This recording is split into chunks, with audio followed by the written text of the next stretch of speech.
मध्यरात्री अचानक मुख्यमंत्री एकनाथ शिंदे दिल्लीला रवाना झाले। नेहमीप्रमाणे सगळ्यांचा अंदाज होता अमित शहाशी बंद दारात चर्चा होणार, पण यावेळी काहीतरी वेगळं घडलं। शिंदे थेट पंतप्रधान नरेंद्र मोदींना भेटले। या भेटीमुळे महाराष्ट्राच्या राजकारणात नवं समीकरण तयार होत आहे का, याचं विश्लेषण आपण आजच्या व्हिडिओत पाहणार आहेत। मागच्या काही महिन्यांपासून एकनाथ शिंदे यांच्या दिल्लीच्या भेटी वाढल्या आहेत। साधारणपणे या भेटी गृहमंत्री अमित शहापर्यंत मर्यादित असतात, पण यावेळी शिंदे थेट पंतप्रधान नरेंद्र मोदींच्या दारात पोहोचले। चर्चा संपल्यानंतर त्यांनी माध्यमांसमोर फक्त एकच वाक्य उच्चारलं, मी विकास कामांबाबत चर्चा केली। पण राजकीय जगतात हे वाक्य ऐकून सगळ्यांचे कान टवकारले। पुण्यात रवींद्र दंगेकरांनी भाजपचे नेते मुरलीधर मोहोळांवर गंभीर आरोप केले। पहिल्यांदा सर्वांना वाटलं की हे आरोप केवळ पुण्यापर्यंत मर्यादित असतील, पण नाही, आता हे प्रकरण राष्ट्रीय मीडियावर झळकू लागलं आहे।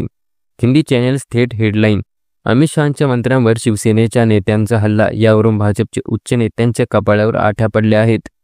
शिंदेंनी दिल्लीत जाऊन या प्रकरणावर चर्चा केली आणि दंगेकरांना स्वतःहून समज दिल्याचं विधान केलं। यातून स्पष्ट होतं या राजकीय लढाईचा सूत्रधार अजूनही शिंदेच आहेत। काही महिन्यांपूर्वी शिंदे गटातील अनेक मंत्री अडचणीत होते। संजय शिरसाट, भुमरे, कदम यांच्यावर टीका होत होती। भाजपकडून दाब वाढतोय अशी चर्चा होती, पण आता समीकरण उलट झाले आहेत। भाजपचेच काही नेते रडारवर आहेत।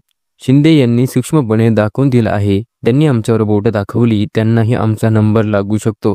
ही त्यांची राजकीय रणनीती फडणवीसांनाही चकित करणारी ठरली आहे। मुंबई महानगरपालिका निवडणुकीचं समीकरण सगळं चित्र बदलू शकतं। फडणवीस म्हणाले, मुंबईत एकत्र लढू, पण इतरत्र स्वबळावर।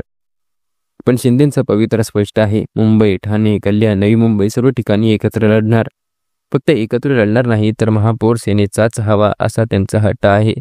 शिंदेंचं लॉजिक सरळ आहे, मराठी मतदार आजही शिवसेनेवर विश्वास ठेवतो। जर ठाकरे आणि शिंदे यांच्यात निवड करायची वेळ आली तर मराठी मतदार शिंदेकडे वळेल, हेच केंद्राला समजावून देण्याचं शिंदेंना यश आलं आहे। राज आणि उद्धव ठाकरे एकत्र आले तर मराठी भावनांचा ज्वालामुखी फुटणार हे ठरलेलं आहे। भाजपसाठी ही जोडी मोठं संकट बनू शकते। राज ठाकरेंनी आधीच बोगस मतदान मुद्दा उचलला, ज्यावर भाजप नेत्यांचे स्पष्टीकरण द्यावं लागलं। अशा वेळी शिंदे हे भाजपसाठी मराठी फेस म्हणून उपयोगी ठरतात। त्यांच्याकडे मराठी मतदारांचा विश्वास आहे आणि दिल्लीला हे माहीत आहे। शिंदे हे ठाकरे ब्रँडला तोंड देऊ शकणारे एकमेव नेते आहे। थोडक्यात कालच मोदी शिंदे भेट केवळ विकास कामांसाठी नव्हती, ही भेट भविष्यातील राजकीय सत्ता समीकरणाची पायाभरणी। भाजपला मराठी मतदारांचा तोल राखायचा आहे, तर शिंदेंना आपली सत्ता टिकवायची आहे। दोघांचे नातं हे गरज आणि गणिताचं आहे। आता पाहायचं फक्त एकच की बाजी खरंच शिंदेंच्या हातात राहते की दिल्ली पुन्हा काही नवीन पत्ता टाकते। तुमच्या मते शिंदे खरंच मजबूत झाले का फक्त दिल्लीचं राजकारण खेळतंय? तुमचा अभिप्राय खाली कमेंटमध्ये नक्की सांगा। आणि अशाच राजकीय विश्लेषणासाठी महाराष्ट्र 360 चॅनलला सबस्क्राईब करा। धन्यवाद।